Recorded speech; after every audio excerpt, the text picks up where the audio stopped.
RMU, and welcome to another episode of Campus Stories. I'm your host, Victoria Lomax, and joining me today is RMU student Joseph Babchnik.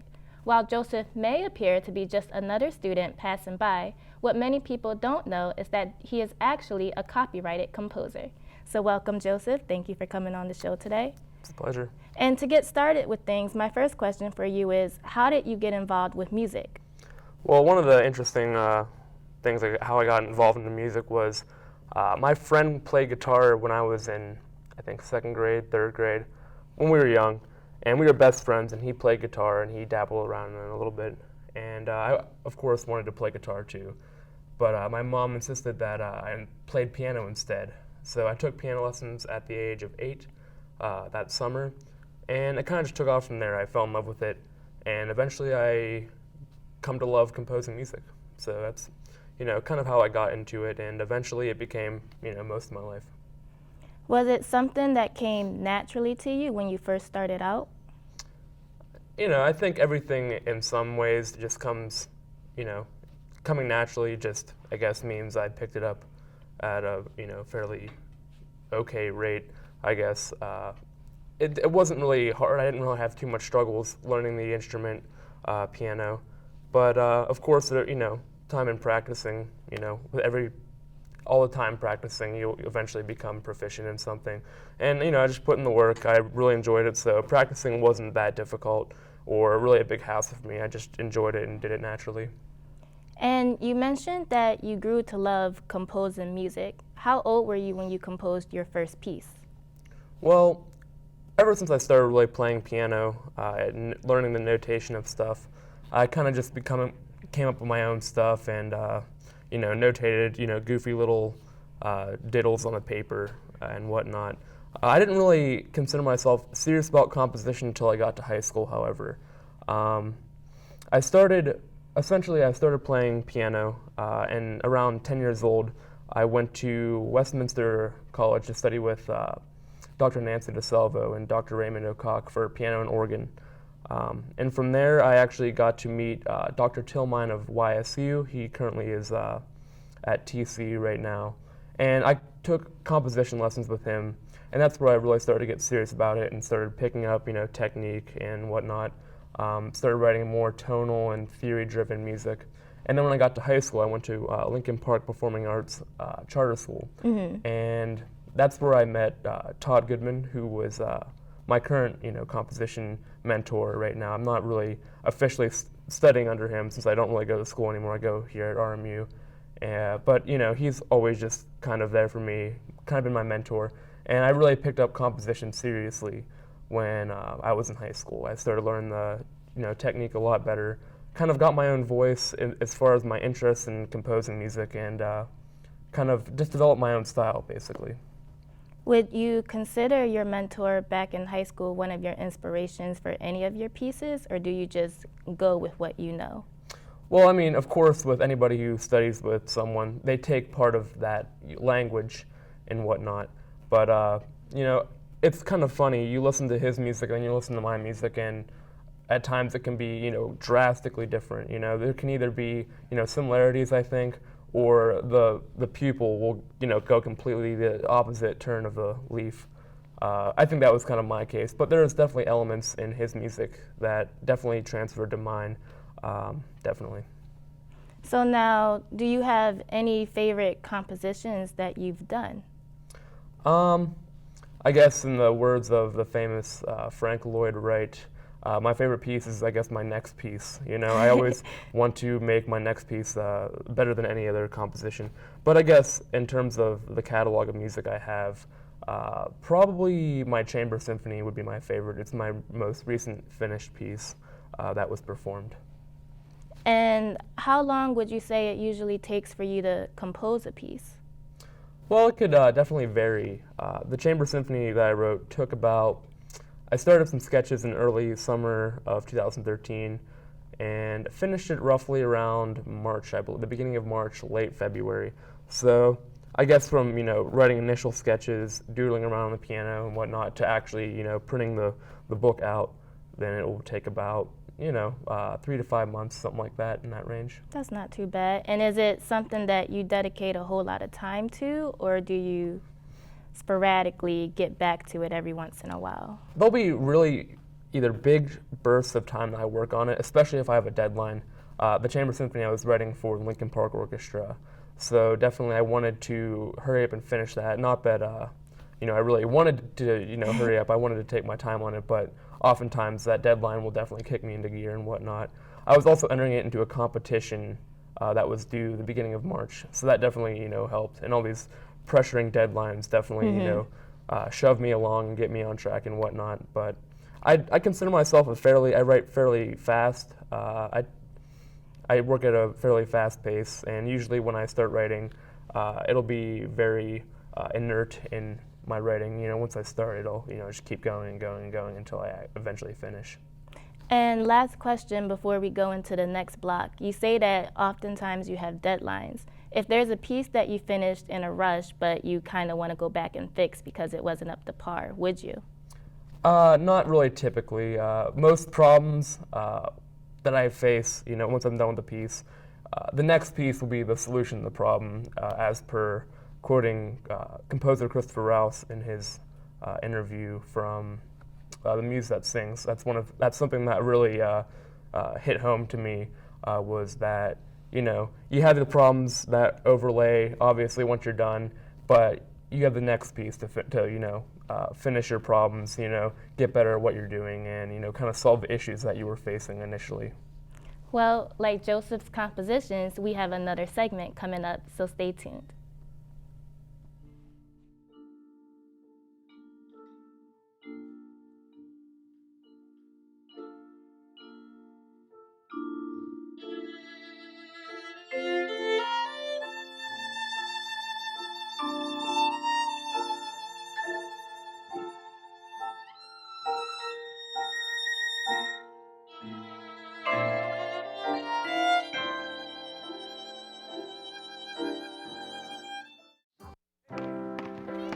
These boys are my heroes. They come every week to spend time with my children. At Robert Morris University, every student is expected to reach out to others. They can teach them something no one else can. Wisconsin. They're role models to the children, and homework comes way before sports. Their grades have improved, and their lives are just a bit richer. Okay. What they do for my kids is truly wonderful. Change someone's life. It changes yours forever. Robert Morris University. I call them my lifeline. People don't realize how quickly you can end up on the street. One thing happens in your life, medical bills you can't pay, you lose your job, and that's it. At Robert Morris University, every student is expected to reach out to others. We went to DC to work with the homeless. They sell a newspaper called Street Sense. Thought I'd help. But if you want to give more, you can. This person came up to me and said, "Get a job." And for 2 hours, I felt what it was like to be homeless. Good morning. $1 help on. Some of the other students said, "How can we change this?" And I said, "Sometimes you can't change the world, but you may be able to change one person's world." My dream? Open a psych clinic for people on the street. Change someone's life. It changes yours forever. Robert Morris University.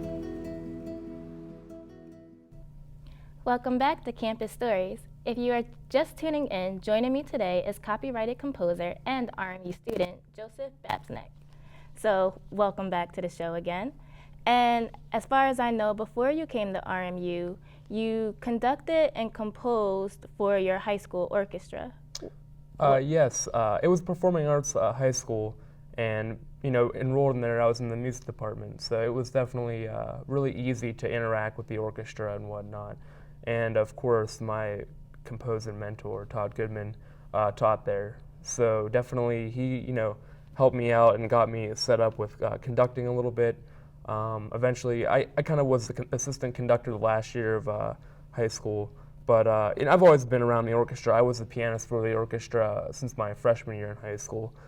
So I was always hanging around with them and definitely got to know them. And it's actually kind of funny, there's another student that goes here, Robert Morris. His name is Josh Worthing. He was actually in the orchestra too, and it's just kind of interesting that he's actually in one of the pieces that is in the background playing, was in the background playing and whatnot. So, you get to know these people and whatnot, and they eventually play your music. And with that, you can experiment around with them a little bit more. The orchestra definitely was close-knit. We were all pretty good friends, so anything I really wanted, I could really just try out on them. And eventually, I got to write them my chamber symphony. Was it ever intimidating for you to tell them, well, this is how I want my piece played? Well, as friends, being friends with them, it was kind of just like, hey, you might want to do this a little bit different this way or whatnot. We were all pretty good friends, so it wasn't like really any, stuck up or intimidating and whatnot. It was pretty relaxed, so I didn't really have too much trouble communicating the ideas that I wanted to convey. What was the feeling you got every time you got on stage and conducted a piece? Well, it was really nerve-wracking. I'm not really I consider conducting more like playing an instrument. You have to practice it. You take lessons for it. You have to get much better at it to actually, because you're up in front of the podium, leading everybody essentially, and it can be really stressful and really tough sometimes. I know conducting my own pieces, I don't really exactly write the easiest music, so I definitely had some struggles with that, but it was definitely at the end when you bow and you're done with the piece. It's a great feeling. It's exhilarating. Letting receiving the audience and kind of just knowing that you're finished and you did a good job. Would you like to go back to the school and maybe conduct more pieces or compose more pieces for the orchestra? Yeah, they're a really talented group of kids. I definitely would like to go back. I talked to Todd Goodman. I kind of wanted eventually to go back, give it like a master class or something, or go back, definitely conduct the orchestra again, work with them. They're a great group. There's also the group there that I kind of wrote for Ensemble Immersion. It was a kind of interdisciplinary arts group that I did some of my work with. I was the music director for 2 years and about three shows, I believe. And actually, interesting thing about that, they had their 21st show actually this coming Thursday and Friday, so that's definitely cool. They're a great group of people, very versatile, and always fun to work with. So definitely, I would absolutely love to go back at some point. I hope to do that in the future. And also in the future, would you like to conduct on a larger scale at a concert hall or? Yeah, definitely. I mean, I always am looking to expand my bounds, I guess. It'll definitely be nerve-wracking, definitely be a challenge and whatnot, but I would absolutely love to, I just, want to increase and get bigger with, what I do. I'd always like to compose for bigger groups, and conduct whatnot. It's definitely, it's all a passion of mine, so there's no really bounds of what I don't want to do. I always want to go up and whatnot, so it's definitely something I would look forward to doing. And going back to your high school for a second, was it easy for you to get them the grant approval to first allow the orchestra to play your composition and then you conduct the orchestra? Well, definitely wasn't like an incredibly easy thing to do, but being around the people and the directors of the department there was definitely a lot of leeway to be able to do stuff. So it wasn't that difficult, but it definitely wasn't easy. You kind of had to establish yourself as someone who, okay, you're gonna actually work on this piece and get it done for us. So you have to have a credibility a little bit at least. So that wasn't exactly the easiest thing to do, but it was pretty convenient, being there and having them there. And of course, as I said, they're all my friends, so they're all willing to play my music and whatnot, and they're great about it. And currently, would you allow does your school orchestra still play the music that you composed? Not as of recent as I don't think, but when I was there, definitely they played my music all the time. So I don't think they're, you know, if I don't know about it, they probably aren't playing it, you know, honestly.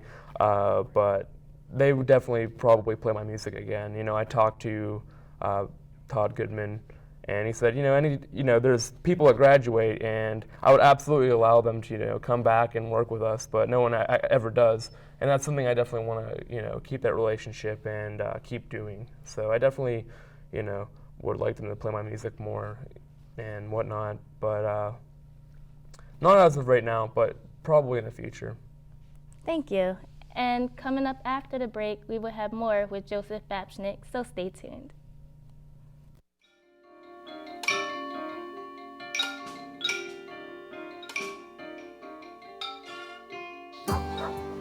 Nicaragua is a completely different world. We were there to bring nursing care to some desperate people. At Robert Morris University, every student is expected to reach out to others. The very first person that I met was David. Kept saying, "You have to come to my house and watch me play my trumpet." You could tell from the look on his face that it was just his most prized possession. I get back home. A few weeks later, I got a message that a gang had broken into his house at night and they stole it, which was his life. So next trip back, we gave him a new one. The look on his face was just complete disbelief. He just absolutely couldn't believe it. And to be able to do something like that is one of the best moments of my life. He said he'd never forget us. Change someone's life. It changes yours forever. Robert Morris University. These boys are my heroes. They come every week to spend time with my children. At Robert Morris University, every student is expected to reach out to others. They can teach them something no one else can. Wisconsin. Wisconsin. They're role models to the children, and homework comes way before sports. Their grades have improved, and their lives are just a bit richer. Okay. What they do for my kids is truly wonderful. Change someone's life. It changes yours forever. Robert Morris University. I call them my lifeline. Welcome back to Campus Stories, and still joining me is RMU student Joseph Babchnik. So, as a composer, I believe you would have the desire to want to play music, but you are also an engineer major. How do you juggle your desire to play music and your studies? Well, it's definitely not an easy task. There's, a lot of, homework and whatnot to be done, but there's definitely, breaks like the winter break and, over Thanksgiving, I write a lot. Over the winter break, I finished, I'm currently writing a piece, Concerto for Trumpet and Orchestra, for my friend Jacob Palo at Duquesne and the Duquesne Orchestra. And I did a lot of that over winter break. Since I have free time, I'll sit down and do most of the work during those periods of time. But, occasionally I can find time in between, the studies here. And so it'll definitely be a challenge to work here. But there's definitely free time, when we have breaks and whatnot, that I definitely do a lot of my work with. With math being a component of an engineer major, what is your take on the idea that music is simply just math? Well, I guess aesthetically, writing music, it's all, counted out, equally balanced, with time signatures and notes and everything. So it definitely has mathematical concepts. I'm not a huge fan of saying, music and math are the same thing. It's a little bit different kind of thing, but aesthetically, with performance and whatnot, it's very much math-oriented. You can't really have no knowledge of math and play music in that regard. But there's definitely something to be said about it goes hand in hand, with performance and writing's sake. When studying, most people like to listen to music to help keep their focus. Do you ever listen to your pieces when you study or just in general? It's actually kind of funny. I really don't like to listen to my own pieces and, performances and whatnot. I guess it's just kind of a thing, actors will say, I really don't like watching myself, act and whatnot. I really, I'll listen to my pieces and, kind of get an idea for what I'm doing wrong or what I want to do in the next piece, but not typically. I'll just put in my headphones and listen to my own music. It's just, something, it kind of makes me cringe a little bit. I wish I could have done this better. I wish I could have directed the performers to do this, whatnot. But, it's definitely something you also have to do to grow as a composer as well. Well, while you may not listen to your own music, would you say that you have fans who listen to your music? Well, I really don't have, quote-unquote fans, but some of my colleagues that from high school and whatnot will listen to my music, and they enjoy, hearing what I come up with. Actually, here at Robert Morris, there's a visiting trombonist, Chuck Jacks. I'm trying to work with him a little bit on music, writing a piece for him and Pro Ensemble, which consists of piano, clarinet, flute, violin, and cello, and percussion. So, you have to branch out and network a little bit.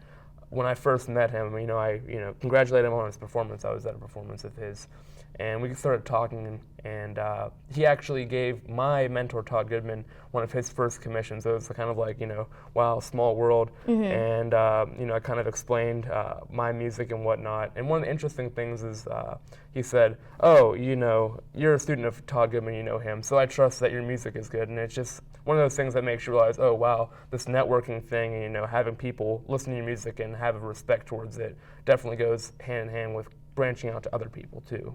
So without, that connection, I wouldn't be writing with him or working with him. He's a great trombonist. But, I wouldn't even have that relationship initially, if I haven't kind of built up a reputation for myself and showing people my music. So if given the opportunity, would you say that you would pursue music as a full-on career? Yes, definitely. Basically, I'm trying to study engineering here, to make money, make a living. And I definitely want to go back and get, degrees in music and meet people and work as a composer. That's kind of my main goal. I would love to do that. Engineering is kind of a thing that I want to do that will provide, money and, whatnot, all that, aesthetics. But definitely music is at the forefront of my, goals. So that's definitely a main goal of mine. Engineering, while I do love science and math and whatnot, and I think it's great. It's just kind of there to, provide me the security of, living and money and all that stuff, so I can just do music more. I like to say I'm studying engineering so I can do my passion, better and more. I can do music, while not worrying about being homeless. You can't really do that without, having a house or something. And that will definitely provide me with a career and stuff so that I could, support myself and do music more. And lastly, before we go to break, would you ever consider branching off from your classical background and going into another genre of music or a collaboration? I kind of like to stick with classical music and art music and that kind of vein. Pop music is cool. It doesn't really exactly interest me the way, seeing an orchestra play my music or seeing a violinist just completely tear the crap out of one of my, my violin concerto or something. That I kind of has more of a thrill. Classical music is kind of this slowly dying art that I just would love to see, revive more and more. And so I just love to do it more, and that would basically be what I want to do mostly. I don't really have too much of an interest in pop music. All right, thank you for your opinion. And coming up after the break, we will have one more question and answer session with Joseph. Stay tuned.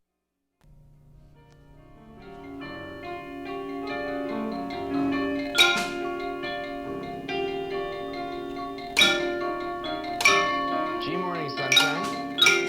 Wakey, wakey, text me. LUV, love you. JK. Holla back, holla back, holla back.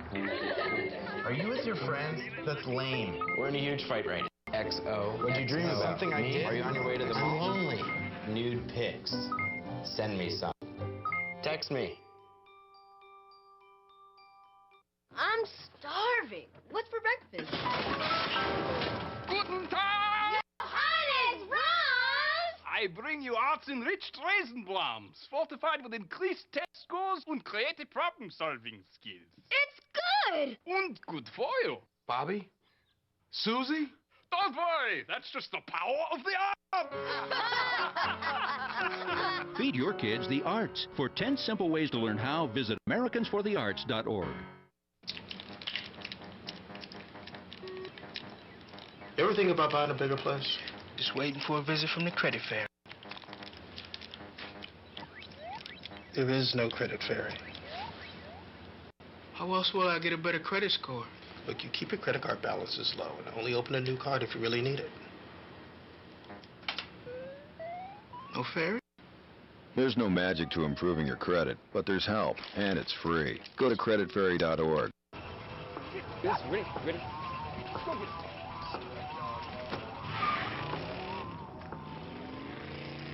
Oh, come on, Randy.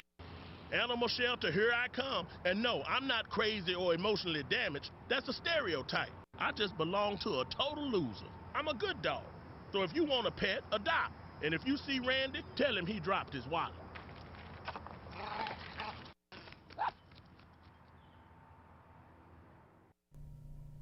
Welcome back to Campus Stories, and we have one more round with Joseph Babchnik. So, earlier in the show, you mentioned that you originally took up piano, but you wanted to play guitar. Did you eventually learn guitar or any other instruments? Yeah, it was just one of those things. You know, I went to a guitar store and picked one up and learned how to play the instrument. I think, you know, when you're writing for a bunch of instruments, it's a good idea to, you know, be proficient in, you know, one or two of them. So I learned how to play guitar a little bit. I know the basics of it, and with that, I learned how to play mostly string instruments, pluck string instruments. I dabble in mandolin a little bit. I have a mandolin at home. I like to just play around with a little bit. I do play guitar, and I actually have a corded zither at home, kind of a weird instrument. It's under the name auto harp. Some people may know it as. It's one of those instruments that are just like, what the heck is this kind of thing? You know, I picked it up, thought it was cool, kind of learned how to play it. So now, is that big or is it? Yeah, it's what actually. Does that look like? It kind of looks like if you can imagine a trap is the way it comes up, okay. And it has this bend right here, and then you play it like this. So it was just it caught my eye. It looked really cool, so I picked one up just because, you know, why not? Do you have a preference of which instruments you would want to play? Yeah, definitely. I mean, I'm proficient in piano. I only say I'm really proficient in piano, so that's really the only thing I really feel comfortable playing. I did perform a little bit in high school. I was a pianist for the Lincoln Park Orchestra. I think I mentioned that. And I actually was the music director for the Ensemble Immersion group. So I played piano there and definitely got a lot of performance time, and performed one of my works before, my piano duet, with my instructor at Lincoln Park, who was kind of guiding me on piano, Irina Trenga. So I definitely got performance time as well as, you know, composing and writing for the orchestra. Now here's a crazy question for you, but some people, musicians, like to name their instruments. Do you name any of your instruments? I don't really name my instruments. I do have a grand piano at home. It's kind of my baby and whatnot. I love it so much. I really don't have a name for it, but yeah. And do you have any favorite composers?